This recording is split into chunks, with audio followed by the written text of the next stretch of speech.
आप सभी को मेरा नमस्कार।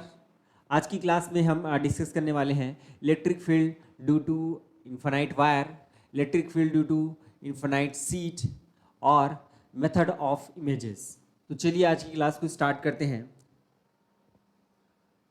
तो पहला है हमारा electric field due to infinite wire. ठीक है, तो सपोज हमारे पास कोई इन्फानाइट वायर है ना, ये हमारे पास इन्फानाइट वायर है, ये ऐसा कुछ इस प्रकार से। ठीक है, अब इसके कारण आर डिस्टेंस में हमको क्या निकालना है, इलेक्ट्रिक फील्ड हमको निकालना है। ठीक है, ये हमारा इन्फानाइट वायर हो गया और इस इन्फानाइट वायर के कारण हमको क्या निकालना है, इलेक्ट्रिक फील्ड हमको निकालना है। तो इलेक्ट्रिक फील्ड निकालने के लिए हम क्या करेंगे, इसके चारों ओर हम क्या ले लेते हैं, गॉसियन सरफेस ले लेते हैं। तो सपोज हमने आर रेडियस का क्या बना दिया, इसमें गॉसियन सरफेस बना दिया। और हाँ, सबसे इंपॉर्टेंट चीज़ ये कि इसका गॉसियन सरफेस का शेप जो है कैसा होगा। ठीक है, तो इसमें गॉसियन सरफेस का जो शेप जो है वो आपका सिलेंड्रिकल शेप होगा। कौन सा शेप होगा, आपका सिलेंड्रिकल शेप होगा।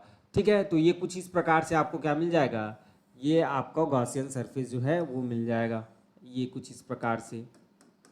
ठीक है, और जिसका रेडियस कितना होगा, आपका आर होगा। और सपोज इसका लेंथ जो है वो कितना है, एल है। कितना है लेंथ इसका, एल है। ठीक है, अब चलिए इसमें चार्ज इंक्लोज कितना होगा, है ना। सपोज ये जो हमारा जो वायर है इसका जो लीनियर चार्ज डेंसिटी जो है ना, ये हमारा जो इन्फिनाइट वायर है इसका लीनियर चार्ज डेंसिटी कितना है, अब हमारा लैम्डा है। तो इस पे जो चार्ज जो होगा वो कितना हो जाएगा, that is Q enclosed is equals to कितना हो जाएगा, लैम्डा इन 12 हो जाएगा। गॉसियन सरफेस में सबसे इंपॉर्टेंट चीज क्या होती है आपका, एक तो गॉसियन सरफेस होता है आपका, है ना। गॉसियस लॉ में सबसे इंपॉर्टेंट चीज क्या होती है, एक तो आपका गॉसियन सरफेस होता है और दूसरा चार्ज इंक्लोज्ड हमारा कितना है। तो चार्ज इंक्लोज्ड यहाँ पर से कितना मिल जाएगा हमको, that is lambda into L. ठीक है, तो चलिए गॉस लॉ से हम आगे बढ़ते हैं।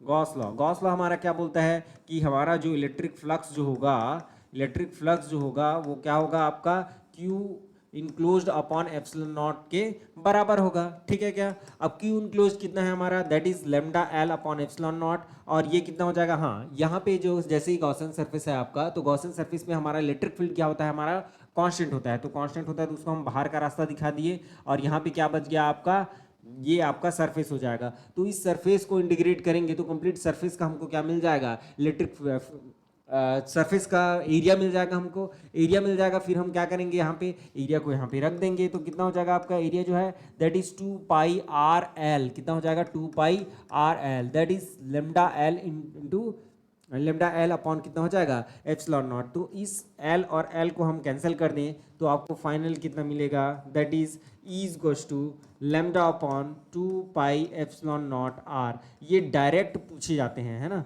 ये जो है डायरेक्ट पूछे जाते हैं इलेक्ट्रिक फील्ड का वैल्यू कितना होगा आपके इन्फिनाइट वायर के कारण। ठीक है क्या, तो lambda upon 2 pi epsilon naught R R cap, ये इस डायरेक्शन में होगा, है ना, इस डायरेक्शन या इस डायरेक्शन में, आर कैप के डायरेक्शन में। ठीक है क्या, ओके।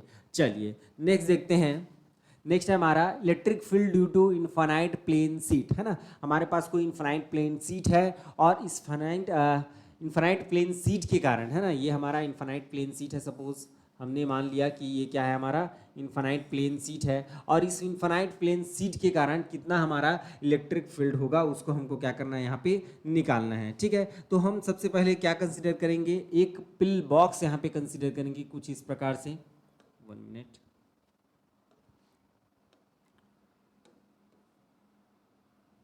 ओके, ठीक, ये कुछ इस प्रकार से हमने इसमें पिल बॉक्स हमने कंसीडर कर दिया। ठीक है, ये पिल बॉक्स होता क्या है, तो जैसे ये हमारा डस्टर हो गया, ये हमारा व्हाइट बोर्ड का डस्टर है। ठीक है क्या, ओके। तो ये डस्टर का जो ये जो मोटाई है, इसको अगर मैं 10 अगर 0 कर दूं, इस डस्टर की मोटाई जो है अगर मैं 10 कर दूं तो आपका ये क्या कहलाएगा, पिल बॉक्स कहलाएगा। ठीक है, तो हमने यहाँ पे क्या कंसिडर किया हुआ है, ऊपर और नीचे जो है ये कुछ इस प्रकार से हमको पिल बॉक्स हमको यहाँ पे मिला है। फिर गॉसियन सरफेस जो होगा इसका क्या होगा, पिल बॉक्स ही होगा, है ना। तो इसके कारण जो इलेक्ट्रिक फील्ड होगा, ये तो 10 हो गया, इसकी जो मोटाई है 10 हो गई, तो इसके कारण इलेक्ट्रिक फील्ड इस डायरेक्शन में और इधर के कारण इलेक्ट्रिक फील्ड इस डायरेक्शन में, है ना। तो एक तो सरफेस एरिया के एक तरफ रहेगा और दूसरा जो है नीचे की ओर रहेगा। तो ये सपोज आपका एबव वाला पार्ट है इलेक्ट्रिक फील्ड एबव, और ये क्या हो जाएगा, इलेक्ट्रिक फील्ड बिलो। ठीक है क्या, एक ऊपर की ओर रहेगा और एक किधर रहेगा आपका, नीचे की ओर रहेगा। कुछ इसी प्रकार से रहेगा। तो चलिए देखते हैं। तो हमारा गॉस लॉ जो कहता है वो क्या होता है आपका, that is double integration of E D S, मतलब जो फ्लक्स जो है that is equals to E enclosed Q enclosed upon कितना हो जाएगा, एप्सिलॉन नॉट हो जाएगा। तो कुछ इस प्रकार से, ठीक है क्या। ओके चलिए अब आगे बढ़ते हैं। तो इलेक्ट्रिक फील्ड तो गॉसियन सरफेस में हमारा कांस्टेंट होता है, तो उसका तो दिक्कत वाली बात ही नहीं है। अब चलिए देख लेते हैं ये जो डी एस जो हमारा पार्ट है, ये हमारा डी एस जो है, एक तो हम किसके लिए लगे लेंगे, इसको एबव के लिए लेंगे, ठीक है। यहाँ पे ई बिलो और ई एबव जो है दोनों इक्वल होंगे। ई एबव जो मैंने लिखा है और ई एबव बिलो जो मैंने लिखा है, ये दोनों क्या होंगे, इक्वल होंगे। और मान लेते हैं वो कितना है, ई है। दोनों का केवल डायरेक्शन बस क्या होगा आपका, चेंज होगा। क्या होगा, डायरेक्शन जो है बस चेंज होगा। तो ये आपका एबव वाला पार्ट हो गया और एक क्या हो जाएगा आपका, that is D S below वाला पार्ट हो गया। और दोनों का एरिया जो है, सपोज ये वाला पार्ट की मैं एरिया की बात कर रहा हूँ, तो इसका एरिया सपोज ए है और इधर भी इसका एरिया कितना है आपका ए है। तो कितना हो जाएगा आपका, that is equals to Q enclosed upon कितना हो जाएगा, एप्सिलॉन नॉट हो जाएगा। अब आगे की बात करें तो ई तो दोनों से बाहर निकल गया। अगर मैं इंटीग्रेशन डी एस अबव की अगर मैं बात करूं तो इसका जो सरफेस एरिया है वो कितना है, ए है टोटल, और ये भी कितना है आपका ए है। तो कितना हो जाएगा आपका, that is Q enclosed upon कितना हो जाएगा, एप्सिलॉन नॉट। आगे देखेंगे इसको तो ये कितना हो जाएगा आपका 2EA, that is equals to कितना हो जाएगा आपका, Q enclosed upon epsilon not. अब ये आगे की अगर हम बात करें तो E इक्वल टू कितना हो जाएगा, क्यू इनक्लोज्ड अपॉन ए, और ये कितना हो जाएगा 1/2 एप्सिलॉन नॉट। अब ये क्यू इनक्लोज्ड अपॉन ए को हम क्या बोलते हैं, सरफेस चार्ज डेंसिटी बोलते हैं, और that is nothing but your sigma upon 2 epsilon not, ठीक है क्या। अब देखिए इसमें अगर मैं ई अबव की अगर मैं बात करूं, ई अबव की अगर मैं बात करूं तो that is nothing but your sigma upon 2 epsilon not an cap के डायरेक्शन में रहेगा। और अगर मैं बिलो की अगर मैं बात करूं, ई बिलो इक्वल टू कितना हो जाएगा, sigma upon 2 epsilon naught, that is minus N cap direction, ठीक है क्या। तो ये कुछ इस प्रकार से हम क्या कर सकते हैं, दोनों को डिफाइन कर सकते हैं, ठीक है क्या। तो इलेक्ट्रिक फील्ड ड्यू टू क्या हो गया, ये इनफाइनाइट प्लेन सीट के कारण कितना आपका इलेक्ट्रिक फील्ड होगा। तो ये कुछ इस प्रकार से दो इलेक्ट्रिक फील्ड हमको मिलेंगे, एक ऊपर की ओर एक नीचे की ओर। अब इसका एप्लीकेशन देखते हैं, क्वेश्चन हमको कैसे पूछा जाएगा इसमें। इस वाले में तो डायरेक्ट ये पूछा जाता है, डायरेक्ट ये पूछ देंगे आपका इलेक्ट्रिक फील्ड की जो है वो कितना होगा, ठीक है। यहाँ पे क्वेश्चन जो है वो कैसे बनेंगे उसको देख लेते हैं। तो सपोज क्वेश्चन नंबर 1 की अगर मैं बात करूँ तो ये हो जाएगा, सपोज हमारे पास कोई दो इनफाइनाइट प्लेन सीट हमको दिया हुआ है। ये आपका एक इनफाइनाइट प्लेन सीट हो गया सिग्मा प्लस, और ये क्या हो गया आपका दूसरा इनफाइनाइट प्लेन सीट हो गया। अब आपको पूछ रहा है कि ये रीजन 1 हो गया आपका, ये रीजन 2 हो गया और ये रीजन 3 हो गया, और इन तीनों रीजन में आपका इलेक्ट्रिक फील्ड का वैल्यू जो है वो कितना होगा, है ना। Find value of electric field in 3 different region, है ना। फाइंड, यहाँ पे लिख लेते हैं, find electric field E in 3 different region, ठीक है।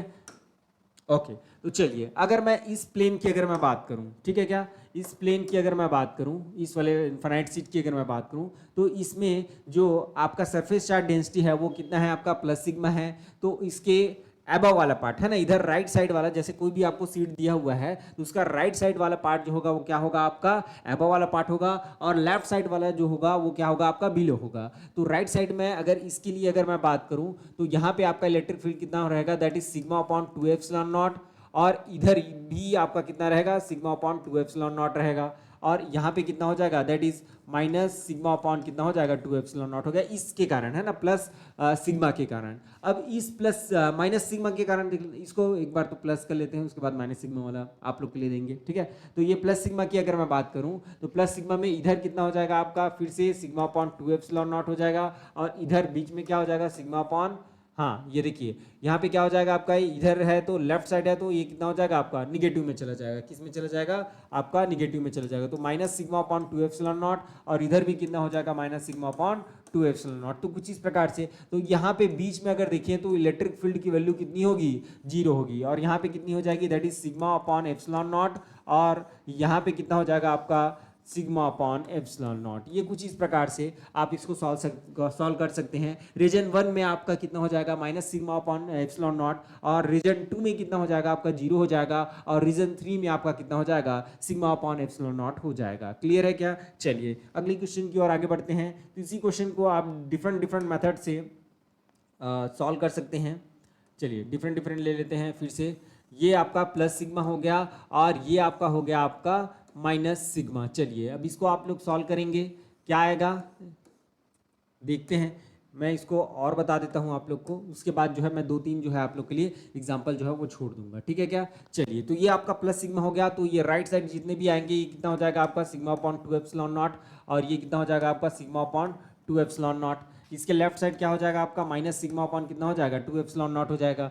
ये माइनस सिग्मा है तो इसके प्लस साइड कितना हो जाएगा minus sigma upon 2 epsilon not. क्यों होगा? क्योंकि इसके पास सिग्मा जो है माइनस वाला है, इस वजह से ये minus sigma upon 2 epsilon not हो जाएगा। और इधर इसके लेफ्ट साइड अगर मैं बात करूं तो ये कितना हो जाएगा plus sigma upon 2 epsilon not, और यहाँ पे भी आपका कितना हो जाएगा प्लस सिग्मा अपॉन कितना हो जाएगा 2 एप्सिलॉन नॉट हो जाएगा। तो ये दोनों देखिए आपका कैंसिल हो जाएगा, ये दोनों भी आपका कैंसिल हो जाएगा, तो यहाँ पे जो बचेगा वो कितना हो जाएगा सिग्मा अपॉन एप्सिलॉन नॉट। तो इसके केवल सेंटर में आपका इलेक्ट्रिक फील्ड होगा, आउटर साइड में कोई इलेक्ट्रिक फील्ड नहीं होगा, केवल सेंटर में ही आपका इलेक्ट्रिक फील्ड होगा। तो चलिए कुछ क्वेश्चन मैं आप लोग के लिए छोड़ देता हूँ, आप लोग बनाइएगा इसको। ओके तो पहला है हमारा that is plus sigma minus sigma और ये plus sigma. Number 2 sigma by 2 minus sigma by 2, इसको बना लीजिएगा। Number 3 sigma by 2 minus sigma by 2 minus sigma by 3 plus sigma by 3। ये कुछ इस प्रकार से 3 क्वेश्चन हैं। इन 3 क्वेश्चंस को आप जो हैं आराम से बैठ के बनाइए। चलिए नेक्स्ट है हमारा पोटेंशियल एनर्जी, ठीक है। तो पोटेंशियल एनर्जी बेसिकली क्या होता है कि इनफाइनाइट से हम किसी इनफाइनाइट से अगर किसी चार्ज को इनसाइड द इलेक्ट्रिक फील्ड हम अगर ला रहे हैं तो उसमें जितने अमाउंट ऑफ एनर्जी की रिक्वायरमेंट होगी उसको हम क्या कहेंगे पोटेंशियल एनर्जी कहेंगे। जैसे देखिए कि सपोज हमारे पास ये ग्राउंड में अगर कोई बॉल है रखा हुआ है, ग्राउंड में अगर कोई बॉल रखा हुआ है उसको अगर मैं एच हाइट तक अगर उठाता हूँ, सपोज उसको मैं कहाँ तक उठा दिया एच हाइट तक अगर मैं उठा दिया, तो उसके लिए पोटेंशियल एनर्जी हम कैसे लिखते हैं दैट इज़ mgh। और ये जो पोटेंशियल एनर्जी है किस पे डिपेंड करता है एच पे ही डिपेंड करता है। ठीक वैसे ही हम क्या करेंगे कि हमारे पास ये सपोज कोई इलेक्ट्रिक फील्ड का रीजन हो गया और हम क्या करेंगे इनफाइनाइट से, है ना, इनफाइनाइट से यहाँ से किसी पर्टिकुलर चार्ज क्यू को हम कहाँ ला रहे हैं इलेक्ट्रिक फील्ड के अंदर ला रहे हैं, तो इसमें जितने अमाउंट ऑफ एनर्जी की रिक्वायरमेंट होगी हमको वही क्या होगा हमारा पोटेंशियल एनर्जी होगा, ठीक है क्या। तो that is nothing but your work done to move charge from infinity to inside a electric field, ठीक है क्या। तो W इक्वल टू कितना हो जाएगा आपका that is minus F into D R, ये तो होता ही है आपको पता ही है, ठीक है। और कहाँ से कहाँ तक आप इन्फिनिटी से कहाँ तक ला रहे हो, सपोज डिस्टेंस R तक ला रहे हो, सपोज कहाँ तक ला रहे हो डिस्टेंस R तक ला रहे हो, तो ये कितना हो जाएगा हमारा that is nothing but minus Q into E D R और इन्फिनिटी टू कितना R, तो ये कितना हो जाएगा आपका माइनस Q बाहर हो जाएगा आपका, है ना। ये क्या हो जाएगा आपका यहाँ पे Q को मैं बाहर कर दूँ और इन सब को अगर मैं एक साथ ले लूँ minus infinity to R E dot D R, तो ये वाला जो पार्ट जो होता है आपका this is nothing but your potential, है ना, this is nothing but your potential. तो ये कितना हो जाएगा आपका Q इंटू कितना हो जाएगा V हो जाएगा। तो W इक्वल टू कितना हो जाएगा आपका Q इंटू V हो जाएगा। W इक्वल टू कितना हो जाएगा आपका Q इंटू V हो जाएगा, इसको आपको याद रखना है, ठीक है क्या। चलिए आगे देखते हैं। इसमें सपोज हमारे पास okay find electrostatic energy to ensemble point charges at the vertices of the triangle, है ना। सपोज हमारे पास कोई 3 चार्जेस हैं that is Q1 that is Q2 and that is Q3। ये हमारे पास 3 चार्जेस हैं और इन 3 चार्जेस को हमको क्या करना है, हमको ये ट्राइंगल हमको दिया हुआ है और उस ट्राइंगल में हमको क्या करना है प्लेस करना है। सपोज हमारे पास ये कुछ इस प्रकार से हमको ट्रायंगल दिया हुआ है और इस ट्रायंगल के ये जो वर्टाइसेस है इसमें इन 3 चार्जेस को क्या करना है हमको प्लेस करना है। तो कितने एनर्जी की रिक्वायरमेंट होगी टोटल, ठीक है क्या। तो चलिए देखते हैं। तो सपोज मैं अगर सबसे पहले मैं Q1 चार्ज को अगर यहाँ पे लाता हूँ तो यहाँ पे कोई और चार्ज जो है यहाँ पे मौजूद नहीं है ना। सपोज मैं Q1 चार्ज को अगर यहाँ पे ला रहा हूँ तो यहाँ पे कोई और चार्जेस अवेलेबल हैं क्या? कोई चार्जेस अवेलेबल नहीं है। तो इस पर कोई फोर्स लगाएगा क्या? कोई फोर्स नहीं लगाएगा। आप डायरेक्ट जो है लाके यहाँ पे रख देंगे। तो इसके लिए जो वर्क डन होगा जो हमारा, that is nothing but your zero, है ना। या इसको यहाँ तक लाने के लिए कोई वर्क डन नहीं करना पड़ेगा, है ना। मतलब अगेंस्ट वर्क डन नहीं करना पड़ेगा। जैसे मैं अगर दूसरा चार्ज अगर Q2 चार्ज अगर लेके आता हूँ, Q2 चार्ज लेके आता हूँ तो क्या करेगा, ये उसको रिपेल करने की कोशिश करेगा। क्या करेगा? रिपेल करने की कोशिश करेगा। और रिपेल करने की जब कोशिश करेगा तो उसके अगेंस्ट हमको क्या करना पड़ेगा? वर्क डन करना पड़ेगा। उसी को यहाँ पे हमको क्या करना है? निकालना है, ठीक है क्या। तो सपोज अगर मैं Q2 अगर मैं चार्ज ला रहा हूँ तो इस पे जो वर्क डन होगा हमारा, that is Q2 equal to कितना हो जाएगा? Q इंटू कितना हो जाएगा? V1 हो जाएगा। क्या हो जाएगा? Q2 इंटू कितना हो जाएगा? V1 हो जाएगा। और ये V1 जो है हमारा कौन सा है? हमारा ये V1 जो है किसके कारण आ रहा है? इस Q1 के कारण आ रहा है। किसके कारण आ रहा है? Q1 के कारण आ रहा है। अब चलिए देखिए Q3 को अब लाता हूँ, है ना। अब मैंने किसको लाया? Q3 को लाया। तो Q3 को जब मैं लाया तो यहाँ पे क्या वर्क डन होगा देखिए, है ना। ये किसके बीच क्या वर्क डन है आपका? दैट इज 2 and 1, है ना। तो इसको मैं W21 नाम दे दूँ। इसको मैं नाम दे देता हूँ W21, ये कुछ इस प्रकार से, ठीक है क्या। और ये कितना हो जाएगा आपका? V1 हो जाएगा। यहाँ पे देखेंगे Q3 इक्वल टू कितना हो जाएगा आपका? W, देखिए ये जो 3 वाला जो पार्ट है वो कहाँ कहाँ वर्क करेगा? 3 1 पे भी वर्क करेगा। और कौन किस में वर्क करेगा आपका? 2 3 पे भी वर्क करेगा, ठीक है क्या। इसको अगर मैं देखूं आगे तो ये कितना हो जाएगा? 3 1 का जो है that is nothing but your Q3 V1 और प्लस Q3 V2, ये कुछ इस प्रकार से आपका हो जाएगा, ठीक है क्या। तो टोटल वर्क डन की अगर मैं बात करूं that is W equal to कितना हो जाएगा? W21, ठीक है। और W31 और कितना हो जाएगा? W23, ये कुछ इस प्रकार से हो जाएगा। तो चलिए आगे बढ़ते हैं। तो ये कितना हो जाएगा आपका? दैट इज Q2 V1 और ये कितना हो जाएगा आपका? ये हो जाएगा Q3 V1 और कितना हो जाएगा? Q3 V2, ये कुछ इस प्रकार से आपको क्या मिलेगा? इसका वैल्यू जो है मिलेगा, ठीक है क्या। अब ये जो हमारा V जो होता है ना, ये जो V जो होता है वो क्या होता है उसको देख लेते हैं, है ना। तो हमारा जो V जो होता है दैट इज नथिंग बट हमारा KQ/R होता है। कितना होता है हमारा? KQ/R होता है। या इसको हम अच्छे से लिखना चाहें तो कैसे लिखेंगे? 1/4πε0 Q/ कितना हो जाएगा? R हो जाएगा। अब इस केस में मान लेते हैं कि ये इक्विलेटरल ट्रायंगल है हमारा, that is distance between the vertices is A, है ना। तो क्या हो जाएगा हमारा? ये कितना हो जाएगा आपका? That is Q2। V1 का वैल्यू अगर मैं निकालना चाहूँ इसके कारण V1 होगा, तो V1 का वैल्यू कितना हो जाएगा आपका? दैट इज 1/4πε0 Q1 कितना हो जाएगा? A हो जाएगा। यहाँ पे Q3 इंटू फिर से V1 है तो V1 कितना हो जाएगा आपका? That is Q1 that is 4πε0 A। और यहाँ पे Q3 और ये कितना हो जाएगा आपका? Q2/4πε0 A, ये कुछ इस प्रकार से आपका हो जाएगा। तो मैं 1/4πε0 A को अगर कॉमन कर दूं तो अंदर क्या बचेगा आपका? Q1 Q2 plus Q2 Q3, इसको पहले लिख रहा हूँ। और ये कितना हो जाएगा? Q3 Q1 हो जाएगा। तो कुछ इस प्रकार से हमको क्या मिलेगा? वर्क डन मिलेगा, ठीक है क्या। ओके, अब आप लोग को नेक्स्ट क्वेश्चन आप लोग क्लियर रहेगा कि सपोज हमारे पास स्क्वायर है ना। सपोज हमारे पास अगर स्क्वायर है तो स्क्वायर के लिए हम कैसे निकालेंगे, ठीक है क्या। ये सपोज हमारे पास स्क्वायर है, ये हमारा स्क्वायर हो गया। और इसमें हमारा चार जो है Q1 that is Q2 that is Q3 that is Q4, इसके लिए आपको अनसेंबल अगर करना है, इसके वर्टाइसेस में अगर हमको अगर डालना है चार्जेस को, तो आपको कितना वर्क डन करना पड़ेगा ये आप निकाल लीजिएगा, है ना। इसको आप लोग जो है निकाल लीजिएगा। चलिए अब आगे बढ़ें। ओके, इलेक्ट्रोस्टैटिक एनर्जी, है ना। ये जो इंसेंबल करने के लिए टोटल जो वर्क डन की जो रिक्वायरमेंट है वही क्या है आपका? इलेक्ट्रोस्टैटिक एनर्जी है, ठीक है। टोटल यहाँ पे जो W मैं लिखा हूँ this is nothing but your total energy to assemble the charges on the vertices of the system. जो भी सिस्टम आपको दिया है, स्क्वायर शेप में दिया हुआ है या ट्रायंगल शेप में आपको दिया हुआ है, ठीक है क्या। ओके चलिए आगे बढ़ें।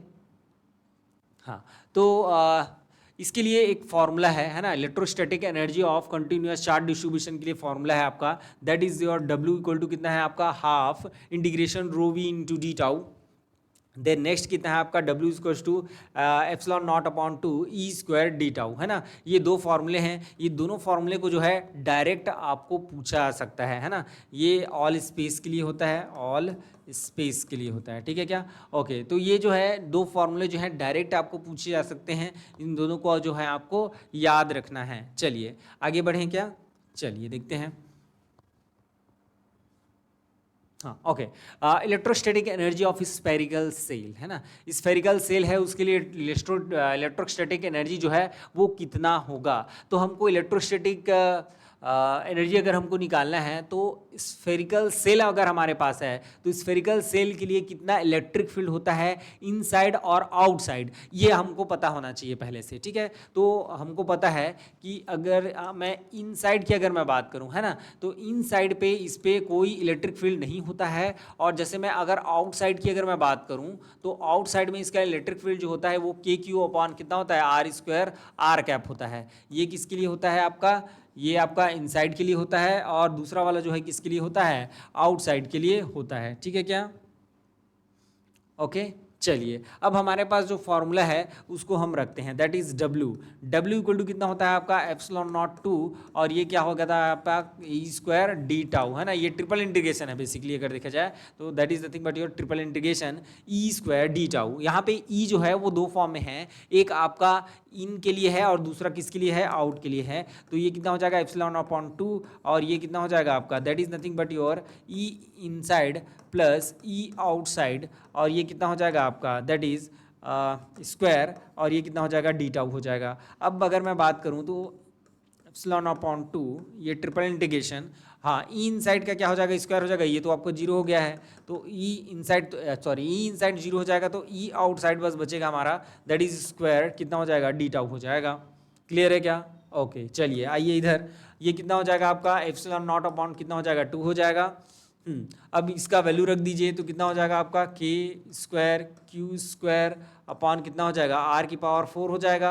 अब अगर मैं डी टाउ की अगर वैल्यू रखूँ यहाँ पे, है ना, डी टाउ की अगर मैं वैल्यू रखूँ तो कितना हो जाएगा, that is nothing but your R square D R sine theta D phi, ये कुछ इस प्रकार से आपका होता है। देन नेक्स्ट क्या हो जाएगा एप्सिलॉन नॉट अपॉन 2, और इसको अगर मैं बाहर का रास्ता दिखा दूँ तो ये क्या बचेगा आपका, ये देखिए 2 कट गया और यहाँ पे 2 बचेगा, तो 1 अपॉन आर स्क्वायर, और ये क्या हो जाएगा आपका, that is nothing but your sine theta D phi, ये कुछ इस प्रकार से। इसका वैल्यू जो है 4 पाई के बराबर होता है, ये हम पहले भी पढ़ चुके हैं। तो एप्सिलॉन नॉट अपॉन 2, और उसका वैल्यू कितना हो जाएगा 4 पाई हो जाएगा, और के स्क्वायर का वैल्यू कितना होता है आपका 1 अपॉन 4 पाई एप्सिलॉन नॉट होता है, और इसका क्या हो जाएगा स्क्वायर हो जाएगा, और ये क्या हो जाएगा आपका क्यू स्क्वायर हो जाएगा, ये बाहर का है, ठीक है। अब अंदर में क्या हो जाएगा इसका देखिए, यहाँ पे आर स्क्वायर का इंटीग्रेशन जो है कहाँ से कहाँ तक होगा आपका, यहाँ पे देखिए ये हो जाएगा माइनस कहाँ से कितना हो जाएगा इसका जो इंटीग्रेशन जो है -1 अपॉन आर हो जाएगा, क्या हो जाएगा आपका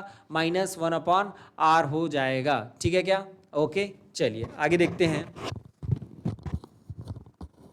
ठीक है। और इसका जो लिमिट जो है वो कहाँ से कहाँ तक रखते हैं, इन्फिनिटी से कहाँ तक हम रख लेते हैं, आर तक रख लेते हैं, ठीक है। तो ये कितना हो जाएगा देखिए, ये हो जाएगा देखिए 4 पाई एप्सिलॉन नॉट, एक जो है कैंसिल हो गया तो एक बचेगा हमारा, तो 1/8 पाई एप्सिलॉन नॉट हो गया, और यहाँ पे ये क्यू स्क्वायर हो गया, और इसकी हम बात करें आर पहले रख देंगे तो माइनस कितना हो जाएगा आपका आर हो जाएगा, ठीक है। ये कितना हो जाएगा आपका -r हो जाएगा, और ये माइनस माइनस क्या हो जाएगा आपका प्लस हो जाएगा, 1 अपॉन इन्फिनिटी तो 0 हो जाएगा। तो फाइनल मैं अगर बात करूं तो that is Q square upon कितना हो जाएगा 8 पाई एप्सिलॉन नॉट आर हो जाएगा। ये कुछ इस प्रकार से आपको वैल्यू मिलेंगी, ये कुछ इस प्रकार से। क्लियर है क्या, यहाँ तक आप लोग को क्लियर है, मेरे ख्याल से कोई दिक्कत वाली बात नहीं है, ठीक है। ओके चलिए नेक्स्ट देखते हैं। तो ये आपको एक और कंडक्टिंग चार्ज स्फीयर के लिए हमको इलेक्ट्रिक फील्ड निकालना रहेगा, तो इसके लिए आप लोग निकालिएगा इसको, है ना, electrostatic energy of conducting charge sphere. तो ये आप लोग को निकालना है, ठीक है क्या, कितना एनर्जी आएगा। आपको केवल क्या करना है, आप W इक्वल टू कितना लेना है, that is epsilon naught upon 2, और ये कितना हो जाएगा आपका ई स्क्वायर डी टाउ हो जाएगा। इसमें ई इन और ई आउट दोनों के लिए डिफरेंट डिफरेंट केस कर देना, मतलब कुछ इस प्रकार से 2 बार आपको सॉल्व करना रहेगा। ये हो जाएगा ई इन के लिए ये अलग से, और एक अलग से आप किसके लिए कर लेना, ई आउट के लिए कर लेना, ये कुछ इस प्रकार से, ठीक है क्या। मैंने यहाँ पे दोनों का वैल्यूज़ जो है कितना आता है वो यहाँ पे लिखा हुआ है, ठीक है क्या। ओके चलिए आगे बढ़ें।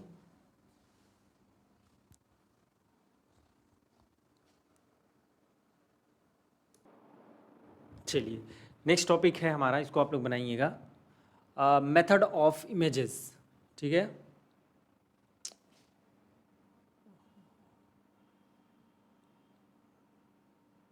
Method of images,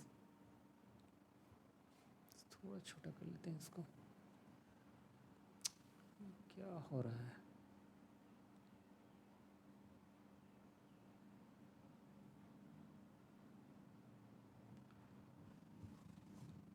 Is that okay?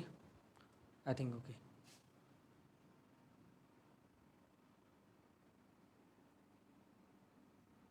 This will be okay. Okay तो मेथड ऑफ इमेजेस जो है किस काम आता है ना।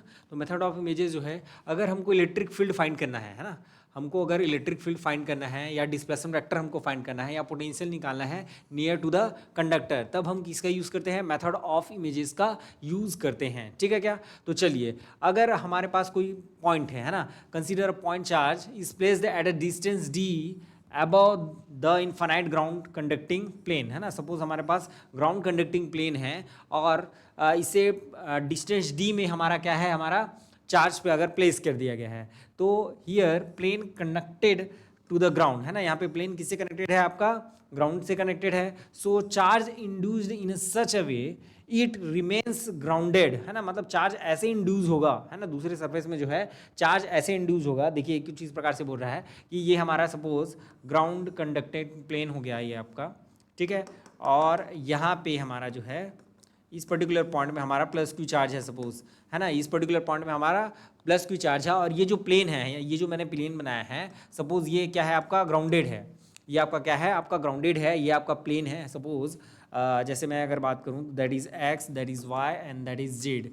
तो ये जो आपका एक्स वाई प्लेन है that is nothing but your grounded, है ना। ये क्या है, आपका ग्राउंडेड है, और इसी प्लेन में आपका अगर प्लस क्यू चार्ज रखा हुआ है, तो चार्ज ऐसे यहाँ पे इंड्यूस होगा, चार्ज ऐसे इंड्यूस होगा कि ये जो प्लेन जो है वो कम्प्लीटली क्या हो जाए, ग्राउंडेड ही रहे, है ना। ये जो है प्लस है, तो ये क्या हो जाएगा, आपका माइनस हो जाएगा। ये प्लस है अगर, तो ये क्या हो जाएगा, आपका माइनस क्यू चार्ज हो जाएगा, ताकि ये जो आपका प्लेन जो है वो कैसे रहे, आपका ग्राउंडेड ही रहे, है ना। सपोज ये जो है आपका एग्जैक्टली यहाँ पे ना होके यहाँ पे रहेगा, ये कुछ इस प्रकार से।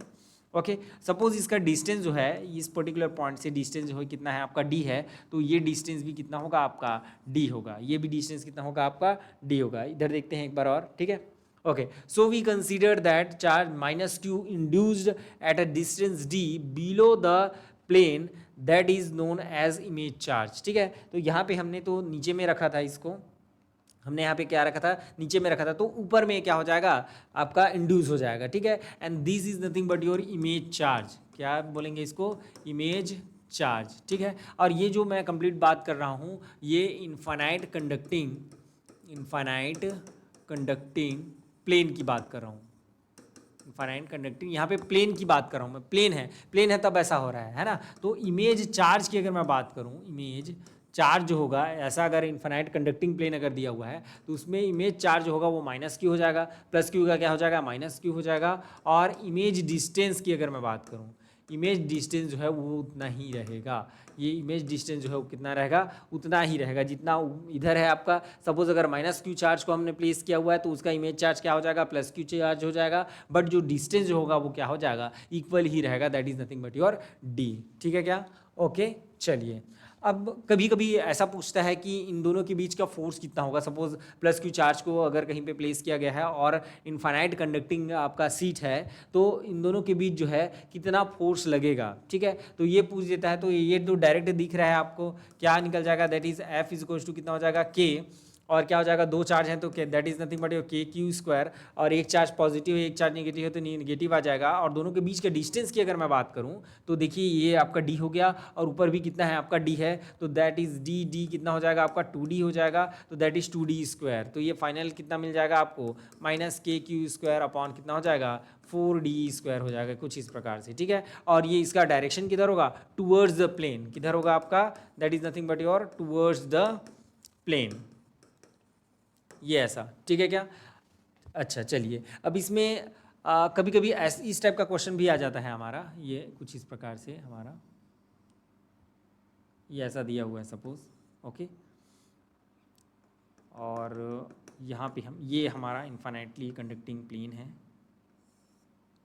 ये कुछ इस प्रकार से, राइट। सपोज़ यहाँ पे हमको प्लस क्यू चार्ज दिया है और यहाँ पे हमको 2 क्यू चार्ज दिया हुआ है। इन दोनों के कारण हमको कहाँ पे निकालना है, सपोज़ ये हमारा 2 पॉइंट्स हैं, यहाँ पे हमको देखिए ये डिस्टेंस है, आपको ये डिस्टेंस कितना दिया हुआ है, डी दिया हुआ है, और ये डिस्टेंस सपोज आप हमारा कितना है 2d है ना। एक डिस्टेंस d है हमारा और दूसरा डिस्टेंस कितना है हमारा 2d है। तो इसके कारण जो इमेज चार्ज जो बनेगा इस प्लस क्यू चार्ज के कारण, वो क्या बनेगा आपका माइनस क्यू चार्ज बनेगा, और यहाँ पे कितना बन जाएगा -2 क्यू चार्ज बन जाएगा।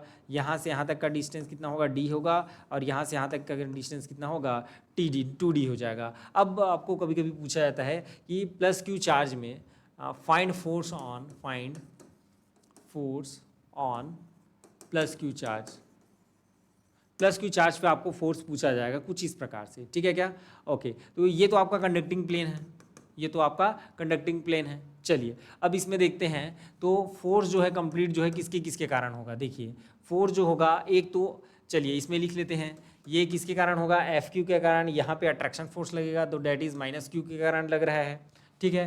और दूसरा फोर्स किसी कारण -2q के कारण, और तीसरा फोर्स किसी कारण ये ऊपर वाले +2q के कारण, ठीक है क्या, ओके। तो हम यहाँ पे चार्ज का केवल, यहाँ पे हम चार्ज का साइन ले रहे हैं, डायरेक्शन नहीं ले रहे हैं। यहाँ पे चार्ज का साइन लेंगे तो उसका ऑटोमेटिक डायरेक्शन मिल जाएगा, या तो आप डायरेक्शन ले सकते हैं, तो आपको चार्ज को केवल पॉजिटिव चार्ज लेना रहेगा। तो मैं क्या कर रहा हूँ, केवल और केवल चार्ज का साइन ले रहा हूँ, और चार्ज के साइन में वो क्या आएगा, अगर पॉजिटिव आ रहा है तो अवे फ्रॉम द प्लेन हो जाएगा, और निगेटिव आएगा तो टूवर्ड्स द प्लेन होगा, ठीक है क्या। चलिए अगर हमारा ऐसा अगर हम कंसिडर कर रहे हैं, तो अगर ये जो फोर्स जो है अगर निगेटिव आएगा, इसका मतलब क्या होगा, ये हो जाएगा towards the plane, towards the plane, ठीक है। और अगर पॉजिटिव आता है तो क्या हो जाएगा, ये away from the plane, away from the plane, ठीक है। ये ठीक चल रहा है ना, ओके ठीक चल रहा है, हाँ। तो ये हो जाएगा, ओके। चलिए देखिए, अब ये f - q के कारण है, तो इन दोनों के बीच का डिस्टेंस कितना हो गया, 2d हो गया। तो ये कितना हो जाएगा, एफ क्यू स्क्वायर, और माइनस में आ जाएगा, और कितना हो जाएगा आपका, दैट इज दोनों के बीच का डिस्टेंस कितना है 2d है, तो 2d का कितना हो जाएगा, स्क्वायर हो जाएगा। अब यहाँ इन दोनों की अगर मैं बात करूँ तो ये भी कितना हो जाएगा, -f2 है ना, ये 2q के इन दोनों के बीच क्या डिस्टेंस है ना। ये देखिए q और -2q इन दोनों का, तो पहला चार्ज q हो जाएगा, दूसरा चार्ज -2q हो जाएगा, तो -2kq स्क्वायर, और दोनों के बीच के डिस्टेंस अगर मैं देखूं तो ये d हो गया, और ये कितना हो जाएगा आपका, ये 2d हो जाएगा, यहाँ से यहाँ तक ये कितना है 2d है, तो कितना हो जाएगा, ये 3d हो जाएगा टोटल। तो ये कितना हो जाएगा 3d स्क्वायर, और यहाँ पे f2q की अगर मैं बात करूँ तो ये कितना हो जाएगा 2kq स्क्वायर, और दोनों के बीच का डिस्टेंस कितना होगा, d होगा। इतना टोटल 2d है और ये d है, तो कितना हो जाएगा, ये d हो जाएगा, तो that is nothing but d square. अगर इन सभी की अगर मैं बात करूँ तो kq square upon d square तो कॉमन हो ही रहा है, तो अंदर क्या बचेगा, -1/4, इस वाले में क्या बचेगा, -2 अपॉन कितना हो जाएगा 9, और यहाँ पे कितना बचेगा आपका, दैट इज 2, ओनली 2, ओके। तो चलिए इसको सॉल्व कर लेते हैं, that is kq square upon कितना हो जाएगा, d स्क्वायर हो जाएगा, और इन दोनों का एलसीएम कितना मिल जाएगा आपको, 36 मिल जाएगा, और क्या हो जाएगा, ये हो जाएगा -9, और ये हो जाएगा -8, और ये कितना हो जाएगा 72, ओके। तो कितना हो जाएगा आपका kq square upon d square, और ये कितना हो जाएगा आपका, कितना हो जाएगा आपका 8 उससे और माइनस कर दो 64 में 9 माइनस कर दो तो कितना बच जाएगा, that is nothing but your 55। तो 55 अपॉन कितना हो जाएगा आपका 36, that will be your answer. और इसका डायरेक्शन कहाँ होगा, अवे फ्रॉम द प्लेन, है ना, ये प्लेन के से दूर, प्लेन से दूर लगेगा इस पर फोर्स जो है, ठीक है। तो कुछ इस प्रकार से आपको फोर्स को जो है कैलकुलेट करने के लिए बोलता है। चलिए आगे हम चलते हैं। हाँ, अब ये है आपका इन्फानाइट कंडक्टिंग स्फीयर। अगर सपोज आपको इनफाइनाइट कंडक्टिंग स्फीयर दिया हुआ है तो उसके लिए इमेज चार्ज जो है वो कितना होगा, है ना। तो सपोज इसको मैंने क्या कर दिया, ये इनफाइनाइट कंडक्टिंग कर दिया, ग्राउंडेड कर दिया, तो यहाँ पे क्या हो जाएगा आपका, ये कुछ इस प्रकार से, सपोज इसका रेडियस r है और सपोज d डिस्टेंस में, है ना, ये d डिस्टेंस में सपोज यहाँ पे प्लस q चार्ज है, ठीक है क्या, या रेडियस r है, ऐसा स्फीयर है जिसका रेडियस r है और साथ ही साथ ये क्या है, ग्राउंडेड है और d डिस्टेंस में इसमें क्या है आपका प्लस q चार्ज जो है वो रखा हुआ है, ठीक है क्या। तो इसके लिए जो इमेज चार्ज होगा, है ना, एक तो हम क्या निकालते हैं, इमेज चार्ज निकालते हैं और दूसरा क्या निकालते हैं, इमेज डिस्टेंस निकालते हैं।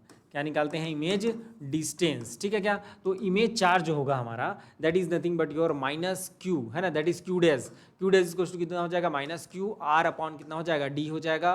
और यहाँ पे अगर मैं बात करूँ image distance that is D dash बोल सकते हैं इसको, तो इमेज डिस्टेंस जो होगा आपका that is R square upon D, क्या हो जाएगा, आर स्क्वायर अपॉन डी, ठीक है क्या।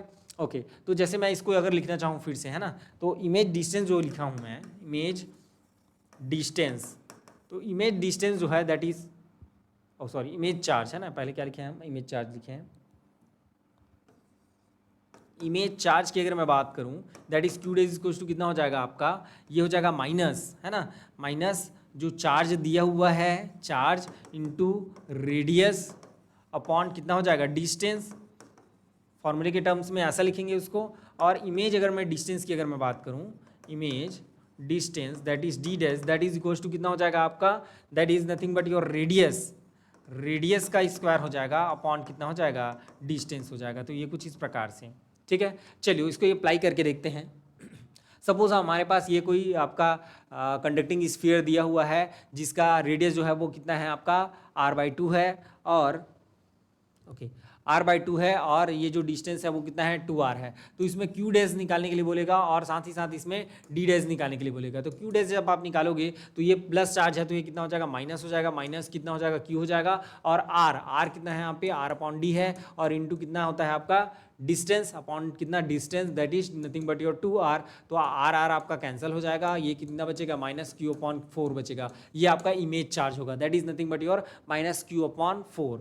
चलिए डिस्टेंस की अगर मैं बात करूं तो डिस्टेंस क्या होता है, रेडियस, रेडियस कितना है उसका, दैट इज r/2 का स्क्वायर अपॉन कितना होता है, ये r होता है ना, डिस्टेंस होता है r स्क्वायर अपॉन d होता है, तो ये r स्क्वायर हो गया और d मतलब यहाँ पे कितना हो जाएगा 2r हो जाएगा। तो ये कितना बचेगा आपका r स्क्वायर अपॉन 4 और इंटू कितना हो जाएगा 2r, तो ये r एक एक कैंसिल हो जाएगा तो r अपॉन कितना बचेगा, 8 बचेगा। तो ये कुछ इस प्रकार से हम क्या कर सकते हैं, इमेज चार्ज और इमेज डिस्टेंस हम यहाँ पर से निकाल सकते हैं, ठीक है क्या। अब चलिए ये जो है आपका, इसके लिए आप लोग को कैलकुलेट करना है that is nothing but 2r और ये 3r, ठीक है क्या। ओके और इसके लिए भी आप लोग को ही निकालना है ना। ये दोनों क्वेश्चन जो है, ये वाला क्वेश्चन हो गया आपका और दूसरा ये क्वेश्चन जो हो गया, इन दोनों क्वेश्चन को आप लोग को बनाना रहेगा, ठीक है क्या। चलिए आगे बढ़ें। हाँ अब सपोज आपके पास अगर more than one conducting sphere है ना, सपोज आपके पास more than one conducting sphere है तब क्या होगा। तो सपोज ये आपका कंडक्टिंग स्फीयर है नंबर 1 और यहाँ पे कंडक्टिंग स्फीयर हो गया नंबर 2।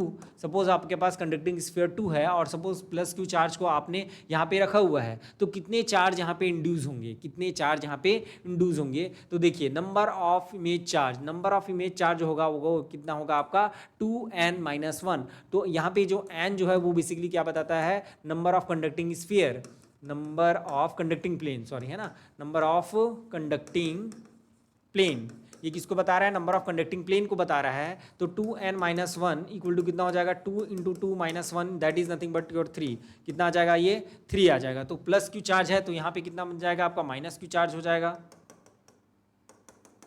ये प्लस q चार्ज है तो यहाँ पे माइनस q चार्ज हो जाएगा और ये माइनस q है तो यहाँ पे कितना हो जाएगा, प्लस q हो जाएगा। तो ये कुछ इस प्रकार से आपको क्या मिलेगा, ये जो है नंबर ऑफ इमेजेस जो है वो मिलेंगे, कितने मिल जाएंगे आपके, 3 मिल जाएंगे, 3 इमेज चार्जेस आपको मिलेंगे।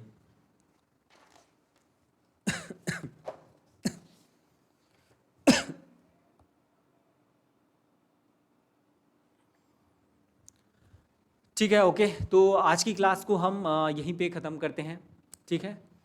तो आप लोग प्रिपरेशन जो है अच्छे से करते रहिए, मैं जितना हो सके कंप्लीट कराने की कोशिश कर रहा हूँ, बट मुझे नहीं लग रहा है कि मैं कंप्लीट करा पाऊँगा। तो सॉलिड स्टेट जो वाला जो पार्ट है वो आप लोग जो है उसको करते रहिए, उसमें मैं बिल्कुल भी एक भी टॉपिक मैं नहीं करा पाऊँगा, बाकी सारी चीज़ें जो है मैं कंप्लीट कराने की कोशिश में लगा हुआ हूँ। Okay, thank you.